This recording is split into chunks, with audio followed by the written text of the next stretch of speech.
Hey, let's see. Good morning. Good morning. We are online. It is November.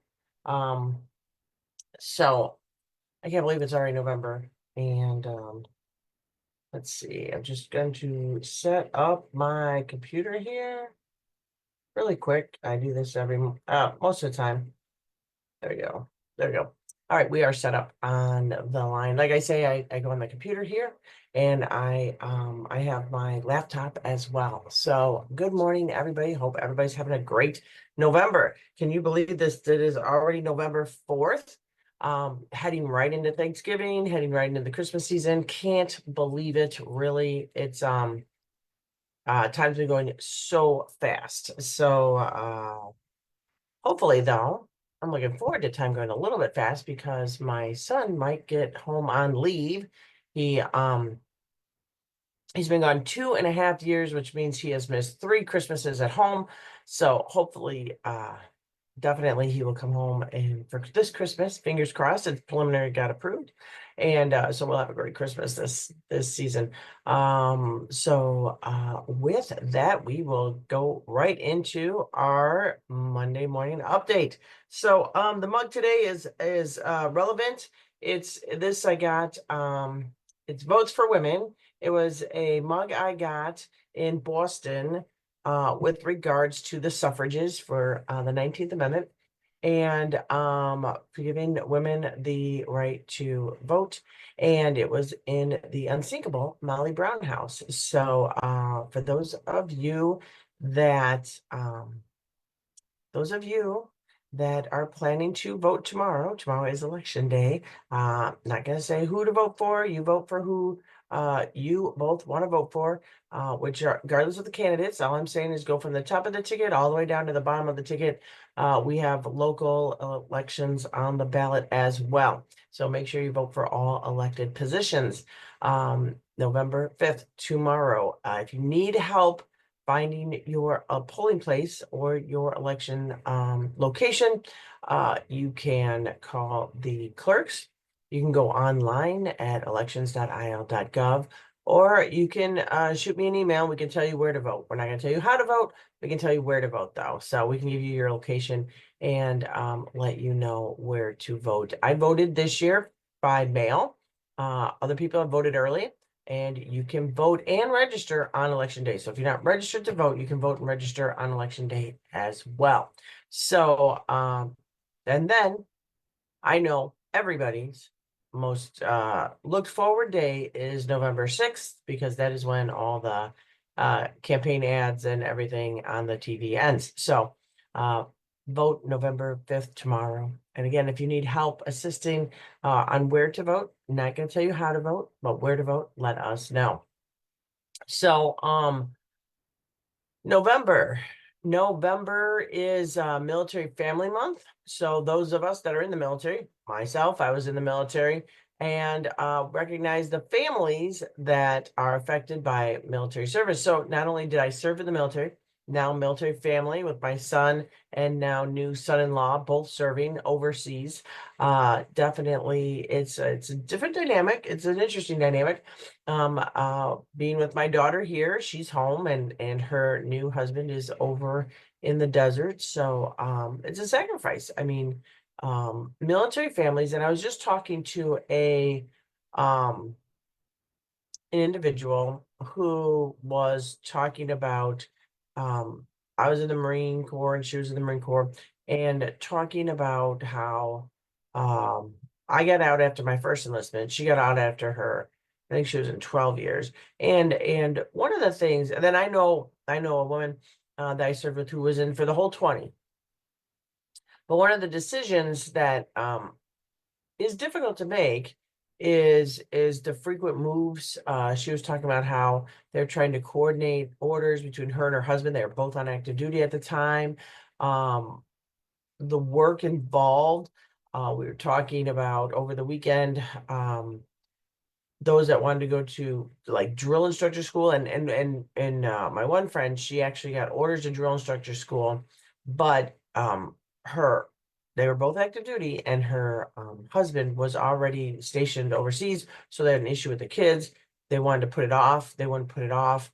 So she decided to get out of the military because you can't, drill instructor takes a lot of hours out of the day. In fact, in some cases, if you're a single parent, you have to like technically assign your children to like a parent, a grandparent, when you're going to drill instructor school, because drill instructor hours are so long.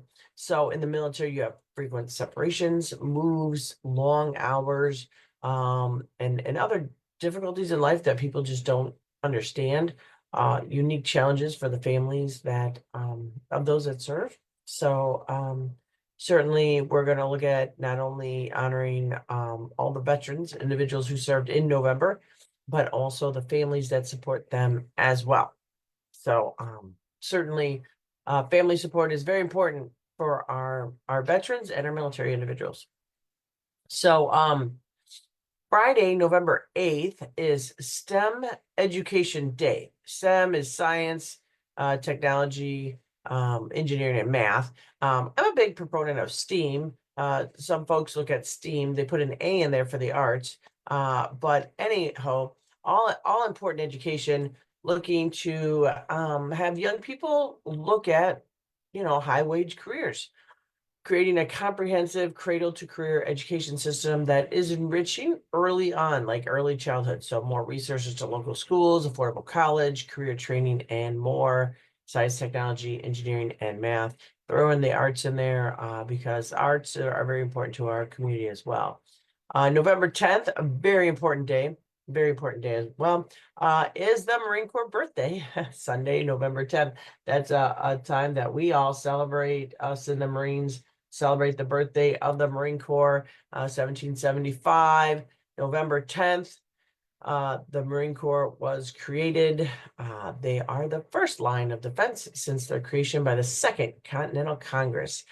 So we have fought, Marines have fought in every U.S. conflict, and of course, with honor, courage, and commitment. And then we are the few and the proud. Semper to all my fellow Marines out there, and a happy birthday to them. 249 years. Outstanding. If you didn't see some of the pictures online, Naperville had their Marine Corps birthday ball this weekend. It was well attended, and I was just always happy and proud to be with fellow Marines celebrating our birthday. And then Monday, November 11th, is Veterans Day. I would say look at, of course, I have Oswego, Naperville, Aurora, and Montgomery in my area, in my district area. But I do want to state that the city of Aurora is having a really good Veterans Day. They have their Veterans Day parade. They do have a program. The program is downtown Monday, November 11th, 10:15 a.m. is when folks are lining off and stepping out. They have a program ahead of time. So the parade will start at 11:15 a.m. and then the speaker, guest speaker, is former prisoner of war Jessica Lynch. She was a U.S. Army veteran and an Iraqi war POW, the first American female POW ever rescued, and the first American POW rescued since World War II. So certainly the city of Aurora salute the heroes on Veterans Day. All the heroes, again, the parade steps off at 10:15, Monday, November 11th. They will be forming, and then the Veterans Day ceremony will be in front of the GAR Memorial, 23 East Downer Place in downtown Aurora. So the parade steps off at Benton and Water Streets. They go north to Downer Place, and then west on Downer Place continues through to the GAR Memorial Hall. Veterans, parade participants, and guests will be there to pay tribute and to have this ceremony. So again, They are honoring the heroes among us with a military salute on the 11th hour of the 11th day of the 11th month, which commemorates the armistice agreement that ended World War I. A roll call of military branches, a presentation of awards of meritorious service to war veterans, and special remarks from keynote speaker Jessica Lynch. So Jessica Lynch is a former United States Army private first class and a former prisoner of war. On March 23rd, 2003, she was serving as a unit supply specialist with the 507th Maintenance Company when her convoy was ambushed by Iraqi troops. Lynch was seriously injured during the attack and taken as a prisoner of war by the Iraqi soldiers. 10 U.S. soldiers were killed in the ambush, 7 other soldiers were captured, and 6 subsequently rescued 21 days later. One of the 7, Lynch's best friend and battle buddy, PFC Lori Peswal, received a serious head wound and later died in an Iraqi civilian hospital. Lynch's subsequent recovery by U.S. Special Operation Forces on April 1st, 2003, was the first successful rescue of an American prisoner of war since World War II and the first ever of a woman. On July 22nd, 2003, Lynch was awarded the Purple Heart, the Bronze Star, and the Prisoner of War Medal. So everybody should look forward to hearing just this amazing Army soldier's story and what she went through as a prisoner of war. Again, in Illinois, and always we shall always remember our prisoners of war and our missing in action that never made it home.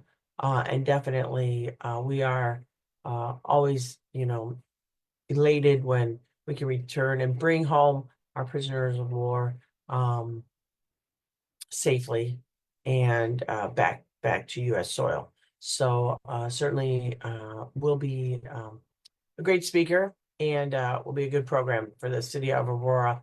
Then on Saturday, November 9th, the city of Aurora has a film festival on November 9th. There's a screening of Brothers in War, written and directed by Liz Reff, screening at the Aurora City Hall Council Chambers, 4 to 5:30 p.m. with a reception at the Grand Army of the Republic from 5:45 to 7 p.m. So you can certainly look that up. And again, other municipalities around the area have their own Veterans Day events. So certainly look them up for November 11th of the area that you are in. So good morning, Bonnie. Good morning, Roger. Good morning to all. It's a little cloudy outside, but still the weather's not too bad. So again, I already said the election is November 5th. Just repeating that to you. Make sure that you have a plan to vote. Don't wait till the last minute. I have known individuals personally who have waited till they got off of work to go vote, and then there was a crash on the expressway, huge delay, and they missed their opportunity to vote. So make sure you vote early. Make sure that you have a voting plan and that you know where your voting place is. Now, I do believe there are, if you are in, it depends on the county you're in, but each county has little different voting nuances. However, you can vote and register the same day.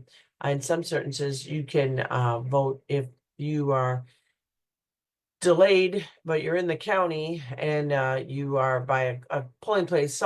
Some counties allow you to vote provisionally at a place that's not your voting location, but look it up. Make sure you are well aware of what's going on. There is a mental health and addiction committee that you can watch virtually. In Chicago, it is Thursday, November 7th at 10 a.m. You can go there from ilga.gov. And they are talking about the funding barriers to substance use disorder treatment, recovery, and harm reduction. This is a joint hearing with the Senate Behavioral and Mental Health Committee as well. So if you're interested in logging in and watching a committee meeting, I am not on this committee, but it's something that is, I think, a very important subject that folks need to be aware of. Veto, right around the corner. Veto session next week, November 12th through the 14th, and then November 19th through the 21st. There have been no bills that the governor has vetoed. It's still not clear what we're going to be discussing, if there's any bills to be discussed. So we will probably be briefed on that shortly with regard to veto session. So then going back to Springfield. Now, this is kind of exciting. I think we talked about this a little bit last week, but the deadline to submit designs for a potential new Illinois state flag. I always really do appreciate symbols and designs that come from the community versus a marketing company that you spend a lot of money on, because it gives ownership and it gives a sense of belonging and really some wonderful creativity, to be quite honest. So we created the Illinois Flag Commission in 2023 by state law. It set into place a procedure to contemplate its replacement. The flag has been in place since 1915. That's the current flag. It features an eagle holding a red ribbon banner in its beak and a shield on its talon. So we have the Illinois Flag Commission, and they received nearly 5,000 designs submitted for a potential new Illinois state flag. So the commission is going to go through all these submissions and give us the top choices. So what we have is a state flag that in today's society, it's not really for lack of a better word, Illinois has changed so much, obviously, since 1915, that it's something that we can look at and really embrace and truly own, for lack of a better word. So one of the examples that a lot of people use is the Chicago flag, right? The Chicago flag is symbolic. 4 red 6-pointed stars between 2 blue rows. You see them on shirts, you see them on hats. You actually see some people with a tattoo of it. So they've embraced it. They own it, And so the state flag really doesn't have that kind of following and ownership and just really just embracement, for lack of a better word. And so almost 5,000 designs. So the Secretary of State's office said on the last day, on the October deadline. So the appointed members of the Flag Commission now have 2 months to pick the top 10 of them, and that comes with public input. So online voters will get to choose between those 10 finalists as well as the current flag. So the people of Illinois can say, we want to keep our current flag. So the flag was in place in 1915. It was updated a little bit in 1918, and then in 1968, it was updated a little bit again. So the public, online voters, can choose between the top 10 finalists, and then the final choice is up to us, the lawmakers. So the law says that the commission needs to send the report to the General Assembly by April, leaving it to the legislators to vote on retaining the current flag or reverting to a former design or choosing a new one. So it's very exciting that so many individuals have really stepped up the plate, and I can't wait to see the designs once they get released into the report for us. So we are getting into cooler weather, obviously, if you didn't realize that. So we have what is called LIHEAP. LIHEAP is the Low Income Home Energy Assistance Program. It supports with utility bills assistance for natural gas, propane, and electricity. So applications were expanded to November 1st, will be accepted through August 15, 2025, or until all the funds that we set aside are exhausted. So if they're all used up. So the energy bill assistance programs offered through Help Illinois Families will provide $226 million to eligible families to assist with natural gas, propane, electricity bills, and furnace assistance. So it's certainly a program that helps people. They can call 1-833-711-0374 for assistance in over 30 languages. Now, I realize some individuals might not believe that, but we do have about 30 languages spoken in the state of Illinois. So if you need help, we can help with that. So it provides one-time payments directly to the energy service providers on behalf of the individuals. So last year we helped 333,000 households with an average amount of about $724 per household. So certainly look into that. Apply early. You need to meet income eligibility guidelines. And again, you can get help with regards to that.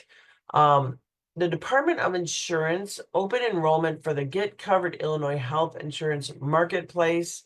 11 health insurance companies offering plans. Illinoisans can enroll through January 15th. So it has a total of 347 health plans offered throughout the state this year.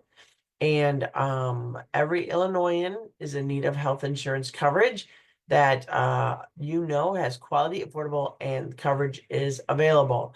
We did pass laws against some of the junk policies that were popping up. You can go to getcoveredillinois.gov with regards to that. And then it's certainly really important. Are there any new things for this plan year? Free enrollment assistance to Illinoisans across the state who have questions. You can get the Find Local Help tool on the getcoveredillinois.gov website. There's a new federal rule that will allow deferred action for childhood arrival. It's called DACA. Recipients to enroll in health coverage through the Get Covered Illinois Marketplace for the first time, starting November 1st, 2024. So eligible DACA recipients can receive financial help if they qualify. And then as of January 1st, 2025, short-term limited duration plans are no longer permitted to be sold in Illinois. This is what I just mentioned. We passed a law against them, ensuring that residents are not misled about whether they're purchasing comprehensive health insurance. Overall, federal regulation does not require these short-term limited duration plans to comply with the key provisions of the Affordable Care Act. In short, you're paying money for virtually no coverage or very, very high deductible. It's really pretty scammy. So we passed a law that you can't do that in Illinois. So coverage for consumers who enroll. So folks need to enroll by December 15th for their health insurance coverage to start on January 1. If you enroll between December 16th and January 15th, they will begin February 1st. So after the enrollment ends, you can still enroll in coverage if you have a life event, you lose a job, get married, have a kid, adopt a child, or something else to that effect.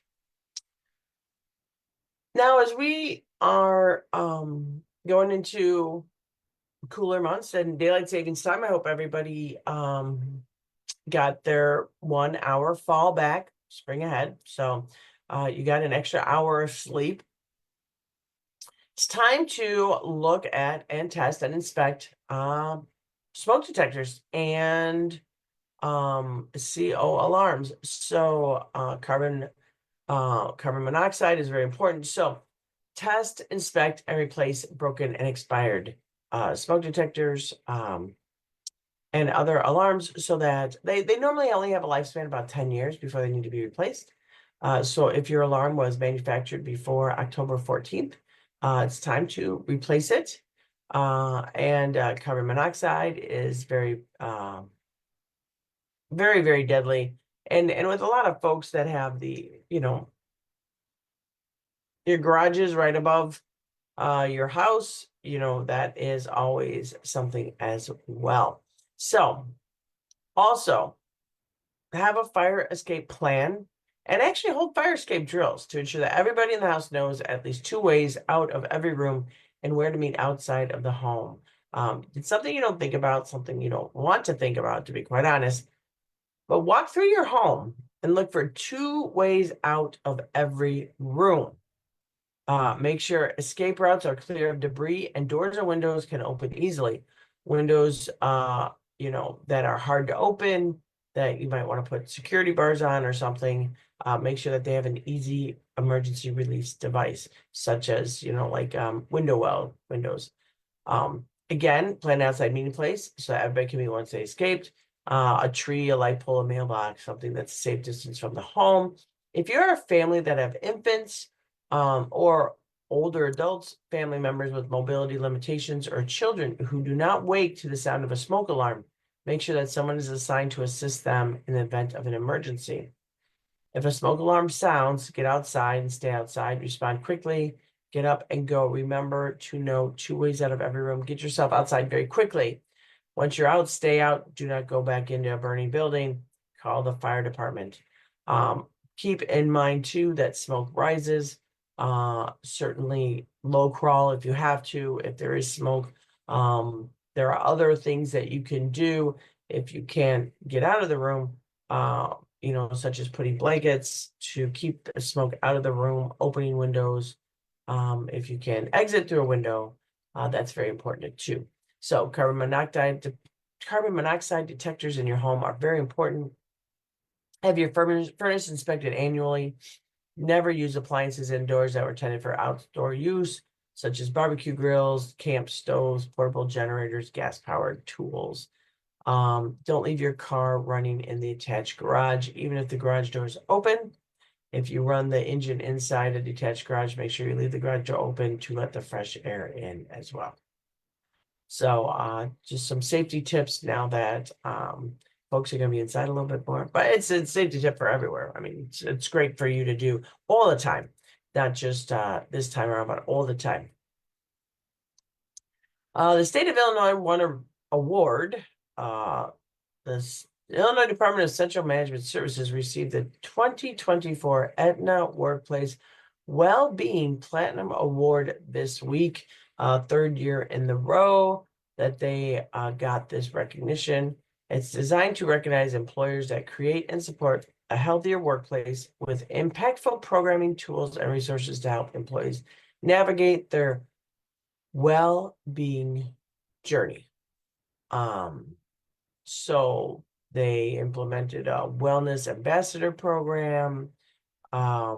They expanded CMS risk identification initiatives by providing skin cancer screening to highest at-risk employees, colon cancer detection campaign, mental health support initiatives through Active Minds, mental health first aid and responder health, and a couple other things. So they also provide regular educational opportunities through webinars and demonstrations. So congratulations to CMS.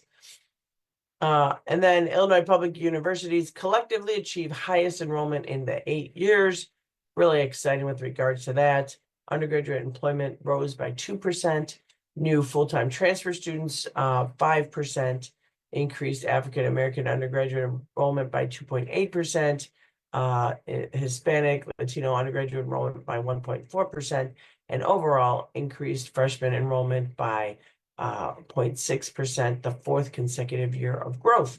So when looking at universities, if you have students that are looking at universities, check out the Illinois State universities. I went to Northern Illinois University. My daughter's going to Northern Illinois University. Our community colleges as well are good. So certainly on the community college level, their data shows an overall increase in enrollment of 7.4%. So, it's cheaper. You don't have to pay for lodging when you go to a community college, and certainly student debt is really important. So mitigate your student debt by going to an Illinois university, an Illinois community college.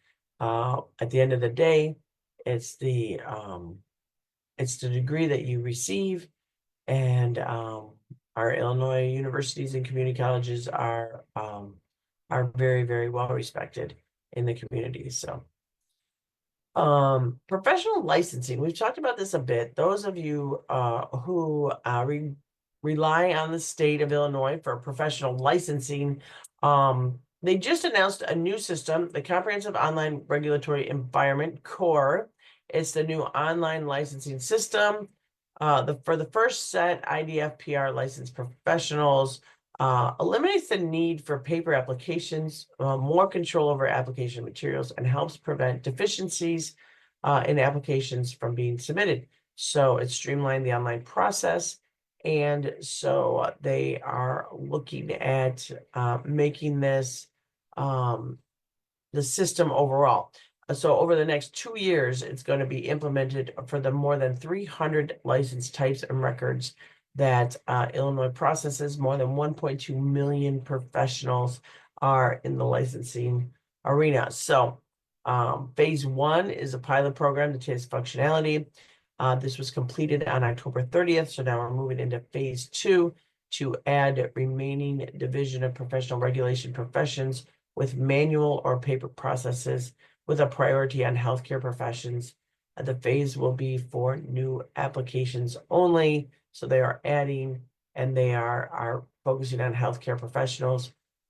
Phase 3, fully transition for DPR. Phase 4, fully transition for the Division of Real Estate. Phase 5, fully transition to the Division of Banking. And then 6 is financial institutions.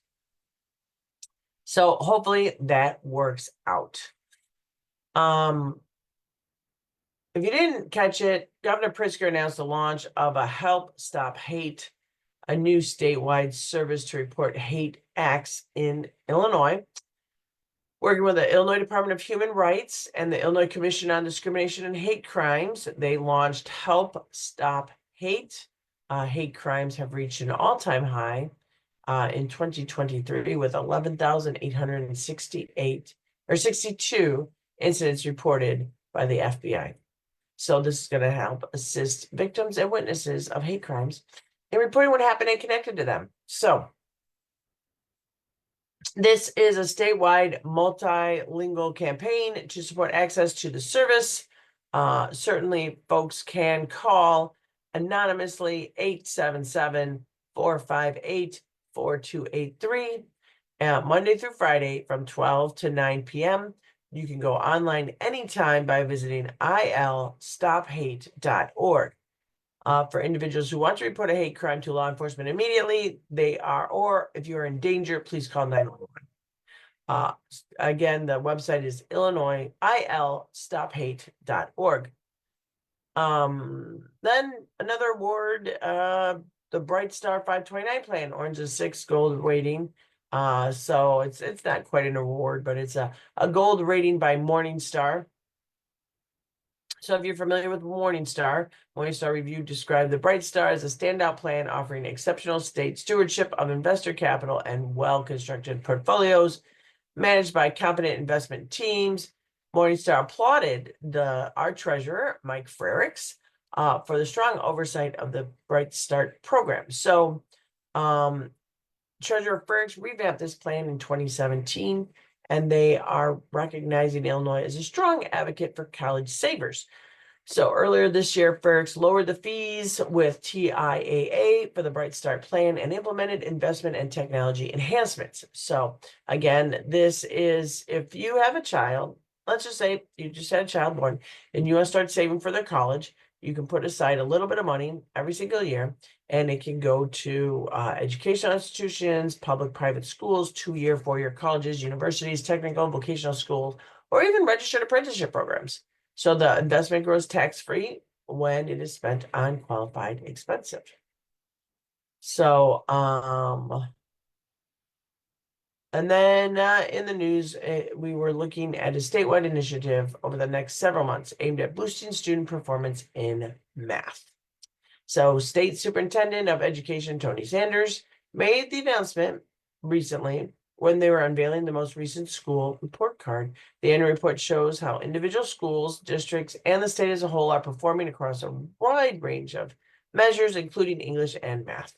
So in this report, we're looking at a statewide initiative to help students become proficient in math, take less remedial math or English courses, and be ready for the future ahead of them. Now, this is my good friend, and he was awarded on Monday. Unfortunately, I could go down to Springfield on Monday to be there with him. I was in Springfield on Wednesday, and I couldn't get down to Springfield 2 days in a row. But the governor awarded my good friend, Major Chase Wilhelm, the Purple Heart, the Bronze Star at the governor's mansion, and the Ford Chaplain's Medal as well. He's originally from Litchfield, and he was overseas serving. I actually sent him and his fellow Army soldiers two very large packages for Christmas. They actually got there 2 days before Christmas, so I was really happy to help provide for them.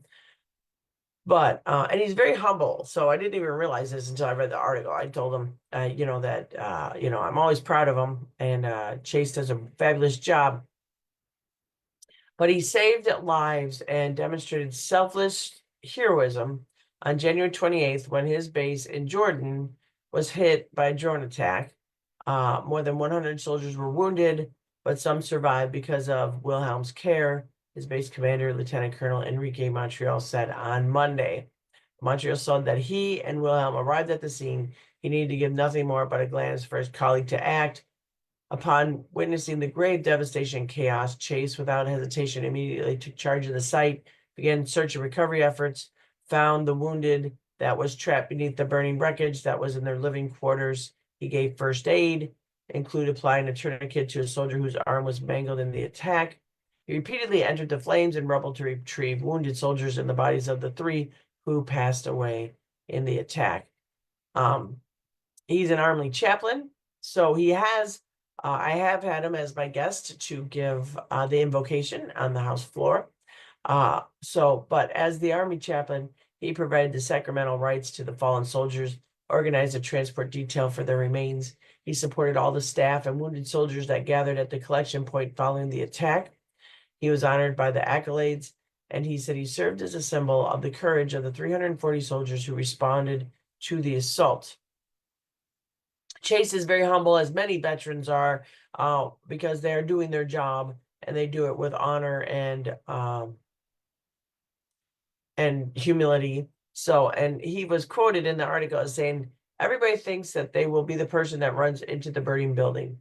I think we all think that we would do that, but you don't know until you have felt those flames. You don't know until you have felt the heat and seen the chaos. And to be very, very, very clear, I was not alone. The 340 other people at the base did their jobs and ran into those flames as well." So he was honored with the Ford Chaplains Award, the Army Commendation Medal with Combat Device, and the Operations Inherent Resolve Campaign Medal, as well as the Bronze Star and the Purple Heart. J.B. Pritzker was there, along with Congresswoman Nikki Buzinski. They honored Wilhelm at the ceremony. Wilhelm gave Pritzker an Illinois flag he had flown at the base, and gave Buzinski an American flag that he said flew during the attack and was transported with the bodies of the fallen soldiers. So I am deeply honored and blessed to call Chase a friend of many years, and to this day, people, veterans, service members, police, fire, they're doing their jobs and they're very humble. And as Chase did, you have to look at not just him, but the other individuals that responded as well to help and to ensure that minimal lives are lost if need be. So congratulations to my good friend, Major Chase Wilhelms. But it's not really something to say congratulations with, but for lack of a better word, good job and Semper Fi to my friend. So with that, I will let you off with regards to all the news that I have today. Again, next week we will be the 11th is Veterans Day. So and I believe the 11th is Monday. So I hope everybody has a great Veterans Day. We won't be doing our Facebook Live because the office is closed on Veterans Day. But I want you to go out and thank a veteran, not just on Veterans Day, but on every day. do some act of kindness, random act of kindness or service, participate in the Veterans Day programming, either in the Aurora area or in the area in which you reside. I know people from all over sometimes listen to this Facebook Live or the podcast that we have going on. And then again, don't forget to vote on Tuesday. So with that, everybody have a fabulous day. Have a fabulous week. It is the first week of November. All the kids are done with their sugar high with hopefully. One of the things that was mentioned is if my office was taking leftover Halloween candy. I would be happy to take your leftover Halloween candy and send it over to folks that are serving overseas, either partnering with Operation Support Our Troops, or I can send them, I have my son and my son-in-law are serving overseas. I can certainly send it to them and have them distributed to all the individuals that they are with as well on base and their colleagues. So I can take it, leftover Halloween candy. You can also maybe call the Aurora Interfaith Food Pantry or the Marie Wilkinson Food Pantry and ask them about taking leftover Halloween candy as well, because kids like to eat candy, not just on Halloween. So those are a couple points there for you to consider if you're looking at leftover Halloween candy, as I am, and looking what to do with it. So again, with that, have a fabulous day. Have a fabulous week. We will be off November 11th. So I will be back in 2 weeks to give you an update from Springfield. So take care, everybody, and have a great day.